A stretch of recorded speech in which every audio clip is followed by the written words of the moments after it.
College football is officially back. We're breaking down Missouri. The Tigers taking on Murray State in their season opener at Thoreau Field. Folks, I'm Chris Phillips. He is Cole Thompson. We're giving our full preview and predictions for Missouri, Murray State, Week 1. Folks, appreciate each and every single one of you tuning in. Before we get going, make sure you like, subscribe, turn notifications. Check us out via podcast, wherever you get your podcasts. You can also find us across all social media platforms, as well as our website, SECUnfiltered.com. This segment brought to you by our friends over at MyBookie. Guys, go to MyBookie.ag, use promo code SECU at sign up to receive a special welcome offer on your first deposit. Again, that's MyBookie.ag, promo code SECU to get that special welcome offer today and gamble on everything Week 1, including this game we're about to talk about. Again, guys, I'm Chris Phillips. I'm joined by Cole Thompson. We're finally talking about some football on the field. Week 1 is upon us. Cole, how you feeling, my man? It's Missouri. It's my people. It's the people that have given us more love and attention than we probably deserve. But you know what, Mizzou faithful? I've listened to you. I've heard all the rumblings. I've seen how people are disrespecting you when it comes to the college football playoff rankings. I completely get it. You feel like that you're being left out on the wayside. I've even seen people on this own channel, Chris Phillips, not mention this roster as good enough to be a college football playoff contender. But I've never departed you. I've never abandoned you. And we're going to set the standard of Mizzou football in 2024, starting on a Thursday night against the Racers. Cole, I think we're winning back, or at least I'm winning back any of the goodwill I may have lost in Mizzou folks, because we're talking about Missouri and Murray State. You'll notice we're going to break down every single game of not just Week 1, but this entire 2024 SEC football season. That includes these non-conference matchups that are certainly going to get lost in the shuffle in Week 1, but not us. Not us. Here at SEC Unfiltered, we're sickos. We're diehards. We're going to watch every single one of these games and break them all down. So without further ado, Cole, let's go ahead and get into it. Mizzou Murray State, the season opener on Thursday night, August the 29th, 8 p.m. Eastern kickoff on the SEC Network. Like I mentioned, this game being played in Como at Thoreau Field. Cole, the line in this one, we mentioned our friends at MyBookie. Touch this one at your own discretion. Missouri is a minus 47.5 point favorite. The over-under is set at 58.5. Honestly, Cole, I was surprised there was a line on this game, but 47.5, over-under 58.5. These two teams have played one time. Missouri won that game in 2013 by a score of 58-13. That was the James Franklin-led Missouri Tigers. Cole, let's talk a little bit about Murray State a bit. Gary Pinkel? That was, yes, that was Gary Pinkel. Yes. Gary Pinkel, yes. Very good name to pull out of the hat there. Guys, let's meet the Racers really quickly, give you some background. I'm not sure if Cole was aware of this. We were talking off the air. This is game 1 for Jody Wright at Murray State. He takes over as head coach. Why may that name sound familiar? He was South Carolina's tight ends coach a season ago. In the last 2 seasons, worked with Shane Beamer in Columbia. Also spent some time in the NFL, bounced around some different SEC jobs, but now Jody Wright taking over for a Murray State program that was not good last year. 2-9, 1-7 in conference. It was their first year in the Missouri Valley Conference. They revamped their roster like many teams of this caliber do, Cole, through the portal.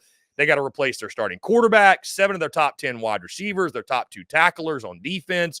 The offense was terrible. They only scored 17 points or more in 4 games last year. They got some veteran pieces coming back on defense. They did hold opponents less than 28 points per game last year, but did struggle to create turnovers. I mean, when you go 2-9, you essentially struggle in every facet of the game, right? They did pick up an interesting piece in the portal quarterback, Jim Ogle, who's a former Louisiana Monroe 3-star player, formerly committed to Troy as well. So maybe he gives you a spark year 1 of Jody Wright. Again, tons of new portal additions, both offensively and defensively. Cole, I say all this to say and ask you thoughts on the Racers, and really it feels like this one, like many others, right? We're talking about Murray State. This game's going to come down to Mizzou. Bottom line, end of story. When you compare the rosters, there is no comparison. Good for Jody Wright. Best of luck at Murray State. Tough way to start his tenure.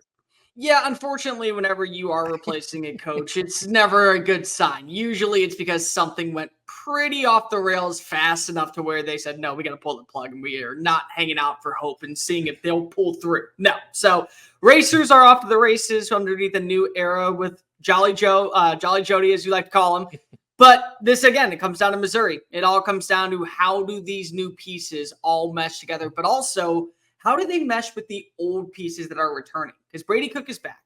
Luther Burden's back. Theo Wease is back. Brett Northfleet's back. You have a stable offensive line. You have a couple of new pieces brought in. Marcus Bryant, Caden Green, 2 new tailbacks, Nate Noel, Marcus Carroll. How do they intertwine with the rest of the veterans? And again, defensively, it's not just new pieces because you lost Tyron Hopper, you lost Dennis Rakestraw, you lost multiple pieces up front, including Darius Robinson. You lost the architect. Blake Baker took the money and ran. He followed Steve Millerman down to Baton Rouge, Louisiana, and is now getting paid handsomely to become the next defensive coordinator and hopeful solution to the LSU Tigers problem in the second level of their defense. So how does Corey Batoon look? Here's the one thing I will say. Like it, hate it, don't really care. Corey Batoon was a top 20 defensive coordinator last year based off of scoring per game metrics. So he's coming on in with a little bit of a background. The expectations are not changing now in Como because they realize what should be the standard, especially with the way that NIL is playing in their favor, especially with the players that they've added in, especially the names that you've started to see paid more attention to the Tigers program. Because oftentimes we would always see them go target Georgia, or they'd go play a year or two there and then say, you know what, I'm going to go to Alabama, or I'm going to go to Florida or Tennessee. I'm going to go elsewhere and better my opportunities because I'll be on a bigger stage. Well, Missouri right now can set the stage. The one thing that is not getting talked about enough, C-Money, is we are looking at this as a new era of SEC football because of now Texas and Oklahoma are joining the fold. And just like we saw in 2012 when it was Texas A&M and Missouri joining, everyone was excited to see what does the future of Arkansas look like.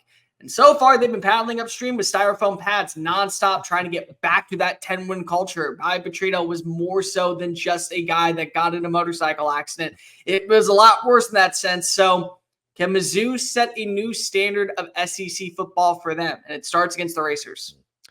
Cole, to that point, Missouri begins its quest, obviously, to make the college football playoff and prove that 2023, it wasn't a one-off. It is the new norm in Como.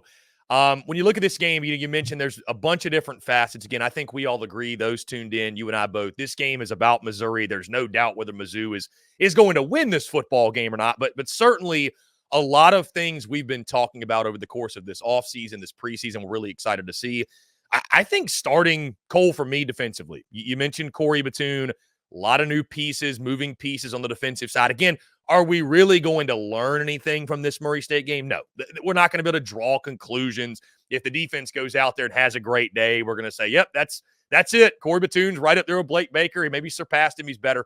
But getting off on the right foot, getting off to a hot start, I do think, too, I've talked about this a little bit with Ole Miss, maybe one of the challenges. I don't see it being a challenge in week one, but making sure your team is locked in and focused because Missouri's front half or first 4 or 5 games of the schedule, it's a little bit soft, right? And so you don't play a Clemson out of the gate. You don't play a Notre Dame. You don't play a Southern Cal like some of these other schools. You've got Murray State. And we've seen Missouri, even last year, Cole, come out in some of these non-conference games and just not look the way they were supposed to. Now, one thing going from Mizzou, if you look at their history against FCS teams, they have crushed these teams. I mean, they have killed them. Looking back all the way to 2006, Mizzou hasn't lost, and when they've won by a ton. So when it comes to this game, Cole, again, we're going to be reading in between the lines, trying to figure out who are the big-time playmakers stepping up. I think for me, defensively, I just want to see how much different is a Corey Batoon defense look in Como. What are you most excited to see? Because, again, there's a number of storylines, and I think things to read in between the lines when it comes to Missouri in this season opener. Yeah, they added in 3 really good defensive players that come with proven experience. I mean, you're adding in not just Chris McClellan from Florida on the defensive line that could be a replacement for Darius Robinson. You also bring in Corey Flagg from the University of Miami. This was a guy that had a ton of tackles over his last 2 seasons down in Coral Gables. And so how does he potentially come in and replace the likes of what you lose in Tyron Hopper? And then Ennis Rakestraw Jr. was one of the more slept-on cornerbacks last year in all of college football, but he put up monumental numbers. He was the second best cornerback in terms of coverage yards per attempt.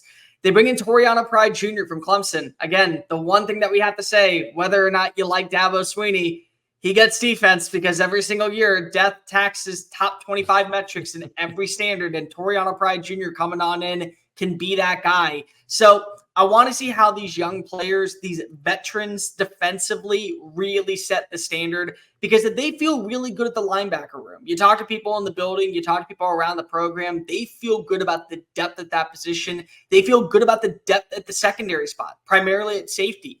Cornerback is one where they want to see somebody step up and be that alpha. Can it be Toriano Pride? If you get that, you're getting a really solid overall feel for both of these sides of the football in a game where we already know it's an FCS squad. Missouri has definitely not only been the best benefactor of that, they've basically pummeled them into the ground and make them say uncle until cows come crying home. So that's what we're hoping for. But, I want to see how these new defensive players all step up immediately and act like they are that veteran. And the biggest thing also, Chris, is that it doesn't feel like they're two rosters that are competing to find that rhythm. That rhythm has already arrived.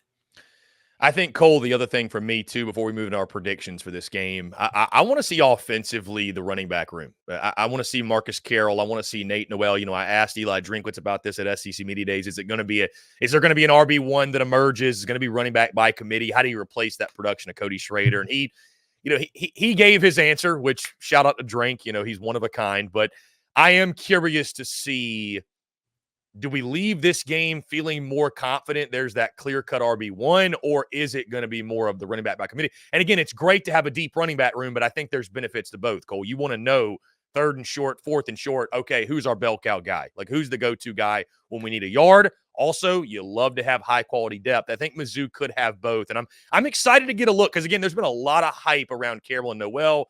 You've done a piece on them. We've talked about them this offseason. I'm excited to watch those two guys because I'm not worried about Brady Cook. I'm not worried about Luther Burden. This game's more so just get them to week 2 healthy. That's just protect your guys. You're probably getting them out of there early third quarter. But I'm excited to see that running back room and kind of how that shakes out. I agree with you, but I'm going to go a little bit further. You're talking about going to week 2. You don't need to worry about this until really like week 4 or 5. But this also gives you a lot of time to see what the newcomers get to be, because this is going to be an era of Mizzou football that I think can be sustainable. What is a guy potentially like sophomore Joshua Manning act? How does Marquise Johnson play? How does Courtney Crutchfield play? How does James Madison II play? Also, how does Mookie Cooper look? I honestly think that he is flying under the radar because of what you have in Theo Wease and in Luther Burden. What if one of them goes down? Can you step up and be that guy? Can you boot, scoot, and boogie like Brooks and Dunn to the end zone for 6? What about Brett Norfleet? I think he's the most underappreciated tight end in the SEC because nobody is talking about him. The man is 6'7". You are literally having an easier path, probably climbing the Empire State Building, than guarding him one-on-one inside the red zone. So how do you utilize that to your advantage? I think that this is going to be a game where more so I'm excited to see the supporting cast. We know who are the leads of Mizzou's offense. I want to see what that supporting cast looks like when they have to step up and deliver. So to that point, Cole, as we move into our predictions for this ball game, I'm going to go out on a limb and say you're not picking the upset, Murray State getting the dub. I'll start. You mentioned the supporting cast, finding out who the pieces are outside of, we know the Cooks, the Burdens, the Weeses, the Noels, the Carrolls, the Prides. Who are the other guys? This is going to be a great game to find that out. You love a game like this because, again, it's an empty the bench game. You're going to be able to get all of your backups in there, your reserves, some time for the coaching staff. They're going to be able to get a look at guys. Those guys are going to be able to get stuff on film and maybe make a case for why they should be getting more playing time, what have you. So great depth builder game. I think it's going to serve as that for Mizzou. Cole, I don't know that I would touch 47.5. I got to be honest with you. That feels like a ton in week 1, and that's in no way a slight at Mizzou. But essentially what you'd be gambling on is how long do they leave the starters in, and do the backups come in and ball out too? And I don't know if I would – I don't know if I would roll the dice on that. I do think Mizzou is going to roll, though. I'm going to lock in a score. I've got Missouri 52, Murray State 13. I think Como is going to be fired up, excited. I mean, how long has it been since there's been this much expectation, this much hype, this much excitement for Missouri football? I think Mizzou comes in, they start the season off with a bang and get a big, big win over the Razors. This is orange, but there's a little bit of yellow in here. It probably should be Kool-Aid because Chris Phillips, I'm drinking that Kool-Aid. Give me Missouri to not only hammer that line at 49.5 points, they get the 50-plus points themselves to beat the over. I'm excited to see what this rushing attack can be. Give me Nate Noel and Marcus Carroll combining for over 275 rushing yards. 3 tutties on the day. Mookie Cooper finds his way into the end zone. Brett Norfleet gets 6 points. And we're talking about Missouri as one of those teams that we certainly are going to overhype after one game, as we always do in the preseason, where they kick the living dog crap out of somebody and then go, imagine when they play against Georgia, and then it's down to the wire. Kind of like this game was last year. Don't you remember that Missouri was the best game that Georgia played all year, and they nearly lost that one? So go ahead and give me the Tigers to not only trump the Racers. I'm going to go 56-7. I'm also going to say that you're going to have the backups throw as many touchdown passes as you will Brady Cook. Going to be a fun one in Como, and when I say don't draw conclusions from game one against an FCS team, Cole Thompson says to hell with that. So, Missouri, Murray State, week 1, guys, how do you feel the Tigers will fare as they kick off the 2024 season? Guys, that's going to do it for myself, Cole Thompson. Appreciate each and every single one of you tuning in. Again, make sure you stick around. We're breaking down each and every single game of not just week 1, but this entire 2024 SEC football season. We finally made it to kickoff. Guys, appreciate each and every single one of you tuning in. Make sure you like, subscribe, turn notifications. Check us out via podcast, wherever you get your podcast. You can also find us across all social media platforms, as well as our website, secunfiltered.com. For Cole Thompson, I'm Chris Phillips. We appreciate each and every single one of you tuning in, and we'll catch you on the other side.